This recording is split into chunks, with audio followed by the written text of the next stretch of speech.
ये दोनों गे कपल अपनी वेकेशन एंजॉय करने के लिए एक बहुत ही सुनसान फार्म हाउस की तरफ चले जाते हैं, लेकिन वहाँ पर उन्हें कुछ ऐसे रहस्यों का सामना करना पड़ा जिससे उनकी जान तो खतरे में पड़ ही गई, लेकिन उनके रिलेशनशिप में भी दरार आने लगी। इस रोमांचक कहानी की शुरुआत होती है जूल्स एंड जैकी नाम की दो गे कपल्स को दिखाते हुए। ये कपल अपने डेली लाइफ से बहुत ही ज्यादा परेशान हो चुके थे, इसीलिए वो फॉरेस्ट में आते हैं अपनी छुट्टियां मनाने के लिए। फॉरेस्ट के बीचों बीच जैकी का एक बहुत ही पुराना फार्म हाउस मौजूद था, इसीलिए जैकी अपनी गर्लफ्रेंड जूल्स को उस जगह पर लेकर आई थी ताकि वो क्वालिटी टाइम स्पेंड कर सके। ये पूरा फार्म हाउस बहुत ही घने फॉरेस्ट से एकदम बीचों बीच था। दूर दूर तक कोई भी दूसरे घर दिखाई नहीं दे रहे होते। जैकी और जूल्स तो एकदम प्रॉपर मैरिड कपल की तरह अपना सारा सामान अपने नए घर में लेकर आ जाते हैं। फार्म हाउस तो काफी बड़ा था, लेकिन बहुत समय तक ये बंद ही रहता है, तो इसकी साफ सफाई करने की जिम्मेदारी उनके ऊपर थी। जूल्स भी जब पहली बार उस फार्म हाउस में इंटर करती है तो उसे बहुत ही अच्छा लग रहा था। वो सारी चीजें अपने हिसाब से अरेंज करना चाहती थी और ऐसा ही फील करते हैं कि वो दोनों अब लिविंग में जाकर रहने लगे। जैकी और जूल्स के चेहरे पर तो एक बहुत ही अच्छी खुशी दिखाई दे रही थी, लेकिन अब पता नहीं क्यों जैकी घर से बाहर निकलकर पास ही वाले रिवर की तरफ चली जाती है और किसी को देखते रहती है। ऐसा लग रहा था कि जैकी जूल्स से कुछ छुपा रही है, उसके अंदर कुछ तो ऐसा रहस्य है जो उसने पूरी दुनिया से छुपा कर रखा है। खैर, ये कौन सी खतरनाक चीज होगी ये थोड़ी देर में हमें पता चल जाएगा, पर फिलहाल जैकी और जूल्स कमरे में चले जाते हैं और एक साथ काफी एंजॉय करते हैं। अब धीरे धीरे रात का समय हो चुका था और जैकी और जूल्स तो साथ में ही बैठे हुए थे।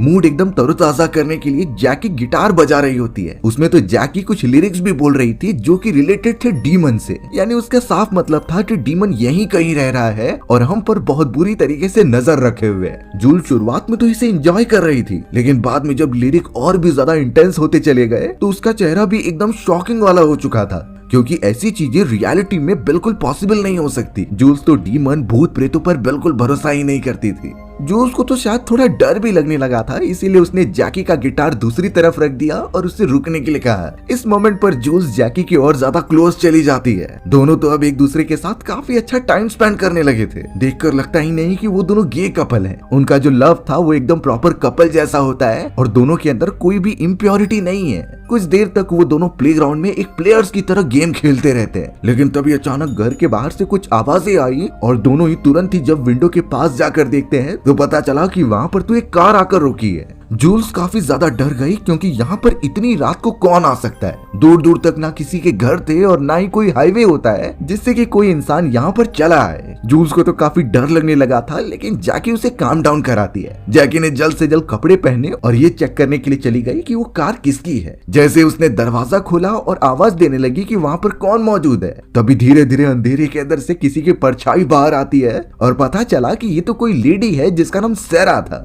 शॉकिंग बात तो ये थी कि सैरा जैकी को पहचानती थी। वो जैकी की पुरानी दोस्त होती है जो कॉलेज में भी उसके साथ ही थी। वो दोनों एक दूसरे को इतने लंबे समय बाद देखकर काफी शॉक हो गए थे। जूल्स भी अब पीछे पीछे जैकी की तरफ आ जाती है और उनकी सारी कन्वर्सेशन सुनती है। अब यहाँ इस मोमेंट पर सैरा जैकी को मेगन नाम से बुला रही थी। ये जैकी का कोई दूसरा नाम होता है जिसके बारे में जूल्स को बिल्कुल नहीं पता था और वो इस बात से थोड़ा सा सोच में पड़ गई कि यहाँ पर क्या हो रहा है। लेकिन तुरंत ही जैकी ने बात बदल दी और सैरा से पूछने लगी कि तुम यहाँ पर कैसे आ गई इतनी रात को।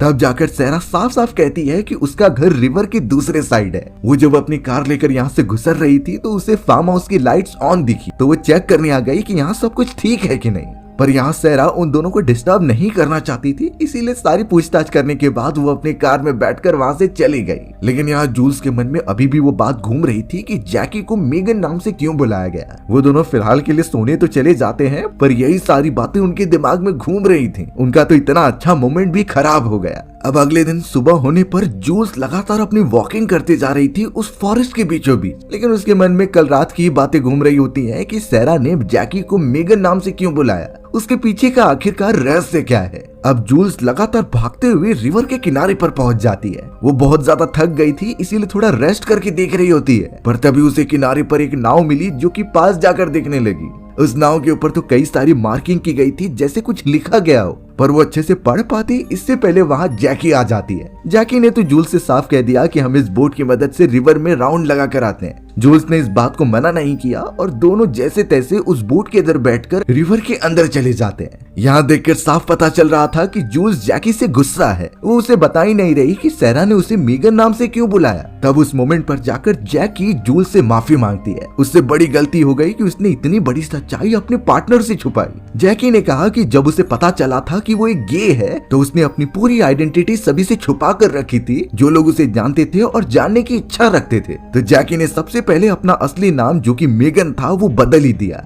अब जूल्स को ये पता चल चुका होता है, लेकिन अभी भी वो जैकी से नाराज होती है। पर जैकी को शायद अपने पार्टनर को खुश करना बहुत अच्छी तरीके से आता था। जैकी ने एक लॉकेट निकाला और बड़े प्यार से जूल्स के गले में बांध दिया। जूल्स का गुस्सा धीरे धीरे शांत होने लगता है। जूल्स ने जब लॉकेट को ओपन करके देखा तो उसमें उन दोनों के ही फोटोग्राफ्स थे। इससे जूल्स का मूड एकदम से बदल गया और वो जैकी को माफ कर देती है। दोनों के बीच में प्यार वापस से बढ़ता दिखाई दे रहा था। वहाँ पर बोटिंग करने के बाद अब वो जमीन पर आ जाते हैं और जूल्स के पास एक स्नाइपर मौजूद थी, जिससे कि वो निशाना लगाने की प्रैक्टिस कर रहे होते हैं। जूल्स ने कई सारे बुलेट्स ट्राई किए, लेकिन उसका निशाना चूक जाता। लेकिन जब बारी आई जैकी की तो वो लगातार शूट पे शूट करते जा रही थी और उसके तो निशाने एकदम परफेक्ट जाकर लगते हैं। जूल्स तो एकदम चौंक कर पीछे रिएक्शन ही देते जा रही थी, क्योंकि इसे बिल्कुल अंदाजा नहीं कि जैकी ऐसा कैसे कर पा रही है। बहुत सारी एक्टिविटीज करके जब वो घर के अंदर वापस आते हैं तो जैकी साफ बता रही थी कि वो कई सालों पहले से ही अपने फादर के साथ हंटिंग पर जाती। उसके फादर ने ही उसे शूटिंग करना सिखाया था। लेकिन अब वो एक इंसिडेंट बताने लगी जो उसकी लाइफ का बहुत ही खतरनाक एक्सपीरियंस है। एक समय हंटिंग के दौरान उसके फादर अपनी एक फ्रेंड के साथ फॉरेस्ट में गए थे शिकार करने के लिए। उन्होंने जैकी को भी अपने प्रोटेक्शन के लिए गन दी होती है, ताकि वो जानवरों को शूट करके मार दे, या फिर अगर कोई जंगली जानवर उसके ऊपर अटैक करने आए तो अपनी प्रोटेक्शन के लिए उसे खत्म कर दे। अब जैकी को उस समय उतनी अच्छी तरीके से गन चलाना नहीं आता था। वो सब उस समय अपनी एक्सप्लोरेशन जारी तो रखते हैं, लेकिन एक बहुत ही बड़े भालू ने उनके ऊपर अटैक कर दिया। जैकी के फादर ने सारे इंस्ट्रक्शंस दिए थे कि जो भी जानवर आए उसे मार दो,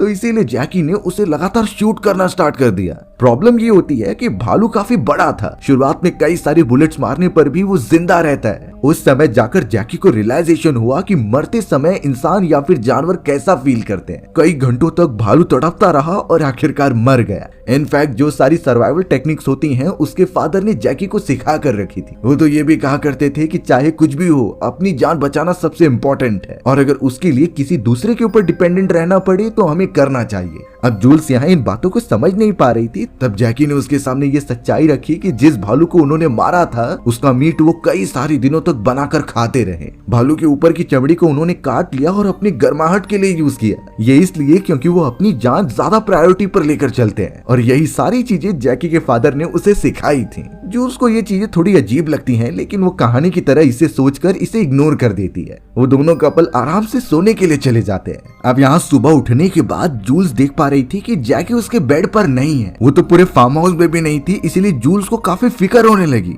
लेकिन जब जूल्स ने जैकी से कांटेक्ट किया तो पता चलता है कि वो शहर की तरफ गई है कुछ सप्लाईज कलेक्ट करने के लिए। कुछ ही घंटों के अंदर ही वो वापस आ जाएगी। अब जूल्स उस पूरे फार्म हाउस में अकेली थी। उसे कुछ समझ नहीं रहा था कि वो टाइम पास के लिए क्या करे। और तो और उसे अब जैकी के ऊपर गुस्सा भी आने लगा था, क्योंकि वो कुछ भी चीजें उसे बताकर नहीं कर रही थी, और ऐसी भी चीजें हैं जो कि जैकी उससे छुपा रही है। जूल्स के बारे में कई सारी बातें घूमती रही, लेकिन वो अपने आप को इस तरीके से समझा देती है कि ओवर थिंकिंग नहीं करनी चाहिए। जूल्स तो अब बाहर की तरफ जाकर अपना कुछ टाइम पास करने लगी, पर तभी उसे याद आता है सैरा का घर जो कि रिवर की दूसरी तरफ है। तो बिना देरी के उसने बोट उठाई और रिवर को क्रॉस करते हुए उसके घर की तरफ जाने लगी। किनारे की तरफ सैरा का हस्बैंड डैनियल होता है, जिसने कि सैरा को उसके बारे में बताया। सैरा जूल्स को देखकर बहुत ही ज्यादा खुश हो गई थी और उसकी मदद करती है बाहर निकलने के लिए। वो तो जूल्स का एक अच्छे मेहमान की तरह अपने घर में स्वागत करती है और कई सारी बातें बताती है। जूल्स को भी अच्छा लग रहा था इतना बड़ा घर देखकर। अब सैरा उसके खाने पीने का इंतजाम करने के लिए चली जाती है और जूल्स उस जगह पर फोटो फ्रेम्स देखने लगी, और पता चलता है कि उस पिक्चर में तो जैकी, सैरा और जेनी नाम की उसकी एक फ्रेंड है। ये वही जेनी नाम की फ्रेंड थी जिसका जैकी ने उस कहानी में उल्लेख किया था, यानी वो उसके फादर के साथ में शिकार करने के लिए जाया करते।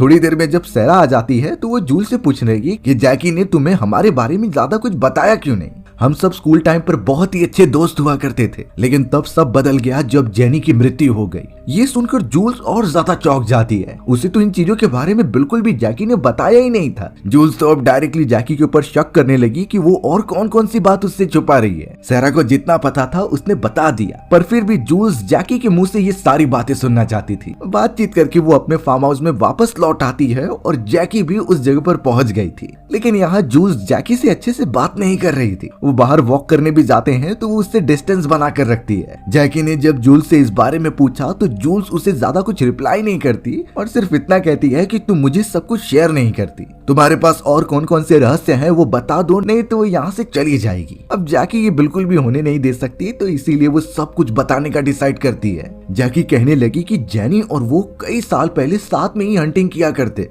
एक दिन वो खुद जेनी के साथ इसी तरीके के रिवर में स्विमिंग कर रही होती है। दोनों के बीच में एक स्विमिंग कंपटीशन होने लगा था कि किनारे पर जल्दी कौन पहुंचेगा। तो जैकी जिसे अच्छी तरीके से तैरने आता था वो जल्दी जल्दी किनारे पर पहुंच जाती है और जेनी को वो पीछे छोड़ दे रही थी। लेकिन कुछ देर बाद पता चला कि जेनी पानी से बाहर आई नहीं है। वो पूरी जगह पर कहीं गायब हो गई थी और उसका नामो निशान नहीं मिल रहा था। जैकी इस मोमेंट पर काफी इमोशनल हो जाती है और कहने लगी कि मैंने उसे ढूंढने की बहुत कोशिश की, लेकिन ऑब्वियस बात थी कि पानी की ज्यादा अंदर वो जा नहीं सकती। ये बातें जैकी के पेरेंट्स को पता चली तो वो जल्द से जल्द रेस्क्यू ऑफिसर्स को बुलाते हैं और पूरे एक दिन बाद जेनी की डेड बॉडी उन्हें बरामद हुई।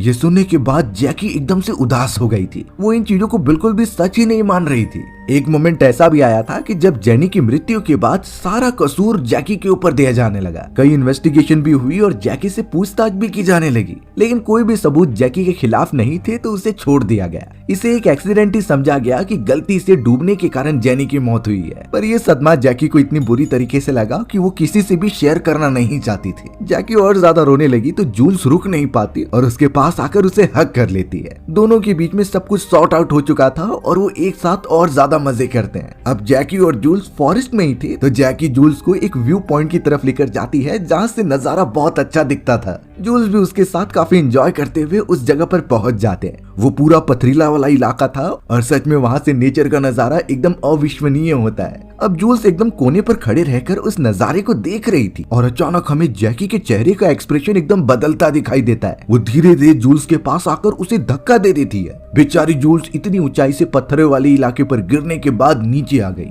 लेकिन जैकी ने ऐसा क्यों किया, वो भी अपने पार्टनर के साथ? ये एकदम अननोन होता है। सबसे ज्यादा डरावनी थी कि उसके चेहरे पर कोई भी एक्सप्रेशन नहीं था। उसका फेस ऐसा बन चुका होता है जैसे वो कोई सीरियल किलर हो। लग रहा था वो जानबूझकर जूल्स को यहाँ लाकर उसे मारना चाहती थी। जैकी जब ऊंचाई से जूल्स को देखती है तो ऑलमोस्ट पता चला कि जूल्स मरने वाली है, लेकिन अभी भी उसकी जान बाकी थी। इसीलिए अब जैकी वही खतरनाक फेस लेकर उसके पास जाने लगी। पता नहीं इसके पीछे का एक्चुअल रीजन क्या है और उसने जूल्स को इतना प्यार देने के बाद क्यों मारा। क्या ये पूरी तरीके से प्री प्लान्ड हो सकता है, जिसमें कि जैकी जूल्स को बहला फुसलाकर यहाँ पर लेकर आ गई हो और उसे इतनी बुरी तरीके से मारने का इंतजाम कर दिया हो। ये सारी चीजें तो हमें कुछ मोमेंट में ही पता चलने वाली है। जैकी वहाँ से सीधा अपने घर पर आ जाती है और सारी चीजें जूल्स से रिलेटेड जला देती है। ये इसलिए ताकि जूल्स की बॉडी पर से जैकी के फिंगरप्रिंट्स एकदम से हट जाए। जैकी के चेहरे पर वही सीरियसनेस दिखाई दे रही होती है जैसे कि उसे कोई कंट्रोल कर रहा हो। अब जैकी ने यहाँ पूरा अपना गेटअप इस तरीके से बना लिया होता है कि उसे पता ही नहीं कि उसने जूल्स को मारा है। वो बहुत ही ज्यादा रोने की एक्टिंग करने लग जाती है, यानी वो ऑफिसर्स को बुलाकर ऐसा बताएगी कि ये सारी चीजें एक दुर्घटना थी। पर एक बार और कंफर्म करने के लिए जैकी तुरंत ही उस जगह पर चली गई जहां उसने जूल्स को गिराया था। शॉकिंग बात तो ये होती है कि वहां पर जूल्स थी ही नहीं, वहां पर सिर्फ उसके थोड़े खून होते हैं, यानी वो अभी भी जिंदा है। जूल्स ऑब्वियसली यहाँ से कहीं फॉरेस्ट की तरफ भाग गई होगी। जैकी ने तुरंत ही उसका वो लॉकेट उठाया और उससे बिल्कुल भी टेंशन नहीं होती। जैकी इस पूरे फॉरेस्ट वाले इलाके को बहुत अच्छी तरीके से जानती है और उसे इस बात का भी अंदाजा था कि जूल्स काफी घायल हो चुकी है, तो ऑब्वियसली वो ज्यादा दूर नहीं गई होगी। अगर वो अभी भी ढूंढना स्टार्ट कर दे तो जूल्स को पकड़ ही लेगी। इसीलिए अब जैकी तुरंत ही फॉरेस्ट की तरफ बढ़ने लगती है। यहाँ दूसरी तरफ बेचारी जूल्स, जिसके पूरे बॉडी पार्ट्स में फ्रैक्चर्स हुए थे, वो धीरे धीरे अपनी जान बचाने के लिए दूर जा रही होती है। उसे कुछ समझता ही नहीं कि आखिरकार उसके साथ क्या हुआ। वो पार्टनर जिसे उसके ऊपर बहुत भरोसा था, उसने ही उसकी जान लेने की कोशिश की और अगर वो उसके पास वापस गई तो शायद जैकी उसे खत्म ही कर दे। तो इसीलिए जूल्स डिसाइड करती है कि वो यहाँ से निकलते हुए सबसे पहले सैरा के घर पर जाएगी। पर उसकी हालत इतनी ज्यादा खराब थी कि उसे कुछ समझता ही नहीं कि किस डायरेक्शन में जाए। जूल्स से जितना बन पड़ रहा था वो उतनी तेजी से चलती है, लेकिन तभी उसे दूर से जैकी की आवाज सुनाई दी। जैकी भी लगातार उसे ही ढूंढ रही थी, तो इसीलिए जूल्स एक पत्थर के पीछे जाकर छुप जाती है। उसने अपना मुंह बंद करके रखा था ताकि उसकी लोकेशन के बारे में पता ना चले। जैकी पीछे से आकर रो रो कर चिल्लाने लगी कि जूल्स कहाँ पर हो, मेरे सामने आ जाओ, मुझे तुम्हारी मदद करनी है। जैकी तो ये भी कहने लगी कि ये सारी चीजें मुझसे गलती से हो गई। अब जैकी को रोता हुआ देखकर एक मोमेंट पर तो जूल्स को लगा कि वो सच बोल रही है, पर जैसे उसने साइड पीक करके देखा तो वो एकदम शॉक हो गई, क्योंकि जैकी जिस तरीके से रो रही थी वो सब झूठ था। वो तो एक बहाना होता है ताकि वो जूल्स की लोकेशन पता कर ले। जूल्स फिर से जाकर उस पत्थर के पीछे अपने आप को छुपा लेती है। उसने जैकी का ऐसा खतरनाक बिहेवियर तो कभी नोटिस नहीं किया था, पर ये तो क्लियर है कि जैकी एकदम साइको हो चुकी है। वो सिर्फ जूल्स को मारना चाहती है और कुछ नहीं। जूल्स के बॉडी में बहुत पेन हो रहा था और काफी ब्लीडिंग भी हो चुकी होती है, पर फिर भी वो अपने आप को बचाते हुए यहाँ से वहाँ फिर रही थी। देखते ही देखते रात हो गई, पर जैकी ने भी उसे ढूंढना बंद नहीं किया। वो फॉरेस्ट में आवाज लगाकर यही कहते रहती है कि तुम मुझसे बचकर कहीं नहीं जा सकती। फॉरेस्ट की हर एक जगह के बारे में उसे पता है, तो एक समय ऐसा आएगा जब वो इसी जगह पर उसे मारकर दफना देगी। जूल्स तो पेड़ के पीछे अपना मुंह बंद करके छुपी हुई होती है। उसी मोमेंट पर जूल्स को जैकी का खौफनाक चेहरा दिखाई दिया। थोड़ी ही देर में वहाँ का मौसम बदलने लगा और काफी बारिश होती है, तो जैकी तो अपने फार्म हाउस में चली गई, बट बेचारी जूल्स को पूरी रात उसी जगह पर गुजारनी होगी। पता नहीं वो सरवाइव कैसे कर पाएगी, पर यही उसकी डेस्टिनी है। वहाँ पर ठंड बढ़ती जा रही थी और जूल्स की हालत इतनी खराब होती है कि वो वहीं पर बेहोश हो गई। सुबह होने पर जूल्स कैसे भी करके उठती है और उसके पूरी बॉडी एकदम से काम ही नहीं कर रही थी। साथ ही साथ उसने ना ही कुछ खाया पिया होता है एक दिन से। साइड में अचानक उसे थोड़ा सा पानी दिखाई दिया, तो वो जल्द से जल्द जाकर उसे पीने लगी, इस बात से अनजान कि ये बेकार पानी है। उसे पीने के बाद वो और ज्यादा बीमार होती चली जाएगी। पर इस समय जूल्स को सिर्फ और सिर्फ अपनी जान बचानी थी। दूसरी तरफ हमें जैकी को दिखाया गया जो रेडी हो रही होती है जैसे कि वो शिकार पर जा रही है। उसने अपने बॉडी में इंसुलिन के इंजेक्शंस लिए क्योंकि वो एक डायबिटिक पेशेंट थी। उसके पास तो जानवरों को मारने वाला एक स्नाइपर होता है, तो वो पूरी तैयारी करके निकल पड़ती है अपने शिकार को ढूंढने के लिए। लेकिन उसका शिकार इस बार कोई जानवर नहीं बल्कि जूल्स होती है। अगर जूल्स जैकी के रडार में जरा भी आ गई तो वो उसे मारने से पीछे नहीं हटेगी, यानी जूल्स की जान अब और भी ज्यादा खतरे में है। वो तो फॉरेस्ट में भागती चली जा रही थी जब तक उसमें जितनी जान बची हुई है। अब अगर इस खतरनाक कंडीशन में कभी हम फंस जाए जिसमें फॉरेस्ट के बीचों बीच एक स्नाइपर मौजूद हो जो हमें ढूंढ रहा है लगातार मारने के लिए, तो जरा सी भी गलती तो हमारी जान ले सकती है। तो इसीलिए इस सिचुएशन में हमें सोल्जर्स द्वारा अप्लाई की जाने वाली टेक्निक्स फॉलो करनी चाहिए। सोल्जर के अकॉर्डिंग अगर फॉरेस्ट में स्नाइपर पीछे पड़ा हुआ है तो सीधे बिल्कुल मत भागिए, हमें अपनी डायरेक्शन चेंज करते रहनी है और ये ज्यादा ध्यान देना है कि डाउन हिल वाले रास्ते पर एकदम डायगोनली भागिए। इससे होगा ये कि स्नाइपर को निशाना लगाने में बहुत प्रॉब्लम होगी। सोल्जर्स की टीम को साफ साफ ट्रेनिंग दी जाती है कि कैसे वो फॉरेस्ट के उस इलाके में एकदम सैबोटाज हो जाए, इससे जो भी शिकारी या फिर हमलावर उन पर हमला करने भी आए तो उन्हें अच्छी तरीके से ढूंढ ना पाए। दूसरी टेक्निक होती है कवर वर्सेस कंसीलमेंट। कई सारे लोग यही बोलेंगे कि उस सिचुएशन में बचने के लिए हमें झाड़ियों के पीछे चले जाना चाहिए, पर यह भी हार्श रियलिटी है कि अगर बुलेट फायर की गई और अगर वो आपके पास आकर लगती है तो वो सारे पेड़ पौधे बुलेट को रोक नहीं पाएंगे, उसमें आपके मरने के चांसेस बहुत ज्यादा हो सकते हैं। तो इस सिचुएशन में सिर्फ कवर काम में आता था जो कि एक्चुअल सोल्जर्स अप्लाई करते हैं, यानी कि पेड़ पौधों के पास छुपने के बजाय पेड़ों के बड़े बड़े तनों के यहाँ पर छुपना, बड़े बड़े रॉक्स और चट्टानों के पास जाकर छुपना सबसे बेस्ट ऑप्शन होता है। उस मोमेंट पर अगर बुलेट चलाई भी गई तो आपको लगेंगी नहीं। ध्यान देना है कि कवर से कवर ही आगे बढ़े, बिल्कुल भी ओपन वाले इलाके में ना जाइए क्योंकि इससे आप शिकारी की नजर में आ सकते हैं। अपने आप को क्राउच करना है और फिर आगे बढ़ना है। अगर हो सके तो हमें क्राउल करने की भी जरूरत पड़ सकती है क्योंकि यही एक टेक्निक है जिसमें हम आसानी से बच सकते हैं। और अगर आपको सच में लगता है कि स्नाइपर वाले शिकारी ने आपको देख लिया है तो उसका ध्यान भटकाने के लिए हमें दूसरी तरफ मूवमेंट करनी होगी। तो अदर डायरेक्शन में हमें कोई रॉक या फिर लकड़ियां फेंक देनी है और उस मौके का फायदा उठाना है उससे दूर जाने के लिए। जितना हो सके पानी की तरफ बढ़िए क्योंकि पानी में बुलेट्स बहुत स्लो हो जाती हैं। यही चीजें अगर हम अप्लाई करेंगे तो ऐसे स्नाइपर से आराम से बचा जा सकता है। पर यहाँ बेचारी जूल्स की हालत बहुत खराब थी। उसके बॉडी में तो आगे बढ़ने की भी हिम्मत नहीं होती है, पर कैसे भी वो ट्रेवल कर रही थी। अब जूल्स तो कैसे भी करके एक फार्म हाउस तक पहुंच जाती है और उसे लग रहा था कि ये सेरा का फार्म हाउस है, पर एक्चुअल में ये उनका ही था जो घूम फिर कर इस जगह पर आ गई है। फिलहाल तो जूल्स एकदम डेस्परेटली अंदर घुसती है और वहाँ पर किसी को मदद के लिए कॉल लगाने का ट्राई करती है, पर बदकिस्मती की बात ये थी कि वहाँ पर नेटवर्क ही नहीं था। ना इंटरनेट होता है और ना ही कोई ऐसा डिवाइस जिससे वो कांटेक्ट कर सके। अब उस जगह पर जल्द से जल्द उसने पेन किलर खा लिए और कुछ स्टिचिंग करके अपने घाव सिल लिए। इससे एटलीस्ट उसे थोड़ा सा अच्छा लगता है और वो अपने बचाव के लिए कुछ और भी कर सकती है। पर प्रॉब्लम की बात ये हो गई कि अब कई सारे खून के धब्बे देखकर जैकी फार्म हाउस में आ जाती है। उसे पता चल चुका था कि जूल्स अंदर ही गई है, इसीलिए वो स्नाइपर लेकर सीधा चली गई और उसे आवाज देने लगी। लेकिन सबसे सेफ वाली बात ये हो गई कि जूल्स पीछे वाले रास्ते से एक बोट पर बैठकर पानी में दूर जाने लगी। जैकी जब चारों तरफ ढूंढने के बाद बाहर आती है तो उसे स्नाइपर से साफ साफ जूल्स दिखाई दे रही थी उस बोट के ऊपर। वो तो मल्टीपल फायर भी करती है लेकिन उसका निशाना नहीं लग रहा था। बोट के मूवमेंट बहुत ज्यादा होते हैं और इस तरीके से वो फायर नहीं कर सकती, इसीलिए जैकी बिना देरी किए दूसरी बोट लेती है और उसका पीछा करने लग जाती है। जूल्स बहुत ही ज्यादा कमजोर हो चुकी थी, इसीलिए वो जल्दी आगे नहीं बढ़ पाती।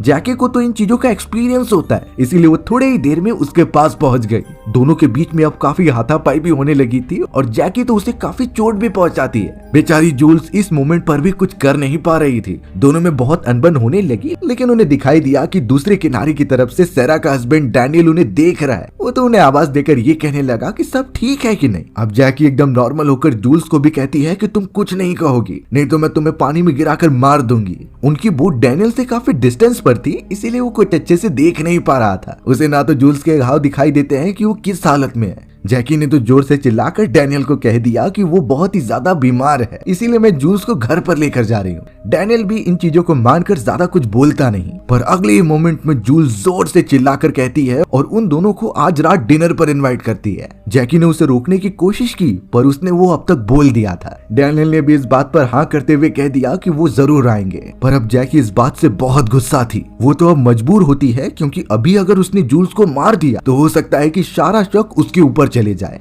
तो इसीलिए जैकी जूल्स को घर पर लेकर आती है और बाथटब में लिटाकर उसकी अच्छी तरीके से साफ सफाई करती है। ये इसलिए ताकि जब रात के समय सेरा और डैनियल यहाँ पर आए तो उन्हें इन चीजों के बारे में कुछ भी पता न चल सके। अगर सब कुछ ठीक रहा तो जैकी जूल्स को खत्म ही कर देगी। जूल्स तो होपलेस होती है और वो अपनी मदद के लिए कुछ भी नहीं कर पा रही थी। उसे अब तक अंदाजा तो लग गया था कि शायद जैकी एक साइको किलर है, लेकिन पता नहीं क्यों इतने समय तक उसने उसे क्यों नहीं डैमेज पहुंचाया। कई सालों तक वो उसके साथ अच्छी तरीके से रही, तो अचानक क्या हो गया।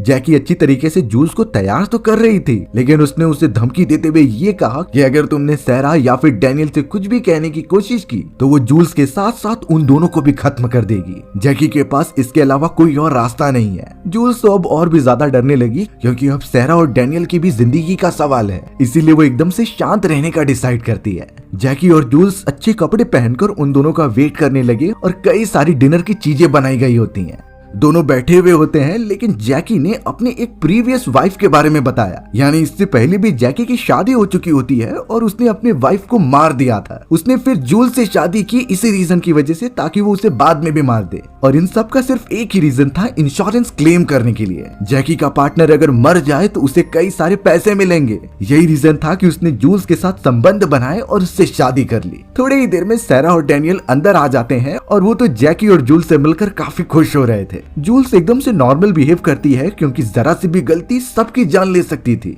अब यहाँ पता चला कि सेरा जैकी को पसंद नहीं करती। उसे तो लगता है कि कई साल पहले जो उनके फ्रेंड जेनी के साथ घटना हुई थी उसकी जिम्मेदार जैकी है, पर कोई सबूत न मिलने के कारण वो कुछ क्लेम नहीं कर सकते। वो चारों तो डिनर टेबल पर बैठकर आराम से डिनर करने लग जाते हैं। जैकी तो अब यहाँ डैनियल से बात करने लगी और वहीं जूल्स सेरा के पास थी। जूल्स को जैसे ही लगा कि आसपास उसे कोई देख नहीं रहा है तो उसने सेरा के कान में सब कुछ बता दिया, पर वो अनजान थी कि जैकी ने मिरर के पीछे से सब कुछ देख लिया होता है। सेरा को जब ये सच्चाई पता चली तो वो जैकी की तरफ बहुत गौर से देखती है और अब तो उसने अपने हस्बैंड डैनियल को चिल्लाते हुए कह दिया कि तुम यहाँ से भाग जाओ। डैनियल को कुछ समझता नहीं तो वो उसके पास जाने लगता है, पर तभी जैकी पीछे से आकर डैनियल को चाकू से मार देती है। डैनियल बेचारा वहीं खत्म हो गया और अब तो पागल जैकी अंदर आकर सेरा के ऊपर भी हमला करके उसे खत्म कर देती है। जूल्स की आंखों के सामने जैकी ने दो लोगों को बहुत बुरी तरीके से मार दिया होता है और ऐसा उसने पहले भी कहा था, लेकिन जूल्स ने माना नहीं। जैकी तो इन सारी चीजों का जिम्मेदार जूल्स को ही ठहराती है। अब जैकी उन दोनों की बॉडी को ठिकाने लगाने लगी और सारे निशान और फिंगरप्रिंट मिटा देती है। ऐसा लग रहा था कि वो एक एक्सपीरियंस मर्डरर है जो अपना जुर्म करने के बाद कोई भी निशान छोड़ने नहीं वाली। जूल्स बेचारी अब कुछ कर नहीं सकती, क्योंकि जो दोनों उसकी मदद करने वाले थे वो भी मर चुके हैं। जैकी मानो एकदम साइको हो चुकी थी और उसके दिमाग पर कोई कंट्रोल कर रहा था।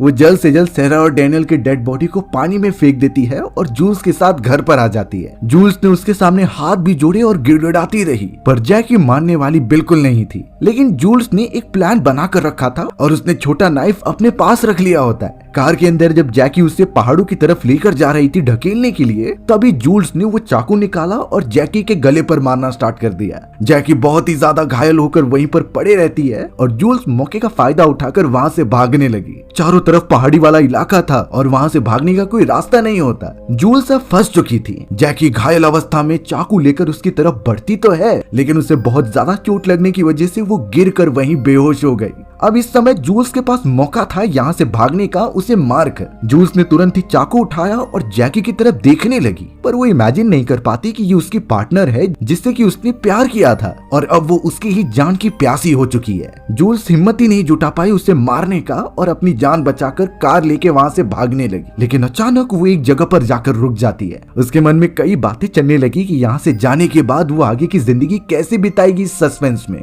इसीलिए वो अपनी कार को वापस मोड़ती है फार्म हाउस की तरफ। जल्द से जल्द वो घर के अंदर चली गई और सारी चीजें अपने हिसाब से प्लान करने लगी। उसने ये नोटिस किया कि अभी तक जैकी वापस नहीं आई है, इसीलिए कई सारे उसने म्यूजिक सिस्टम ऑन कर दिए ताकि आवाज सुनकर जैकी यहाँ चली आए। जूल्स के दिमाग में कुछ तो प्लान चल रहा था जिसके अंदर वो जैकी को फंसाना चाहती थी। उसने जल्द से जल्द एक गन ले ली और कहीं पर छुप गई। आवाज सुनकर जब जैकी थोड़ी देर में घर के अंदर आती है, तभी जूल्स ने गन की मदद से उसे पॉइंट आउट कर दिया पीछे से। जैकी ने अपने हाथ ऊपर भी कर लिए थे और जूल्स साफ कह रही थी कि तुम अगर भागने की कोशिश करोगी तो मैं तुम्हें मार दूंगी। पर जैकी उसे डराने के लिए ये कहती है कि ये गन उल्टी चलती है, यानी अगर तुम चलाओगी तो ये तुम्हें ही चोट पहुंचाएगी। जैकी अब उसे धक्का देकर यहाँ से वहाँ भागने लगी ताकि वो जूल्स से बच सके। जूल्स ने गन चलाई और वो एकदम प्रॉपर चल रही थी, यानी जैकी उसका ध्यान भटका रही थी। प्रॉब्लम ये होती है कि जूल्स को अच्छी तरीके से निशाना लगाना ऑब्वियसली नहीं आता था और जैकी का फेस तो एकदम टेंस्ड बना ही रहता है। वो कैसे भी करके जूल्स पर पलटवार कर देती है और उसे बेहोश करके अपने साथ लेकर जाने लगती है। बेचारी जूल्स अब कुछ कर भी नहीं सकती थी और जैकी ने तो उसे पहाड़ की ऊंचाई से वापस फेंक दिया। जूल्स का इस कंडीशन में बचना तो अब नामुमकिन है।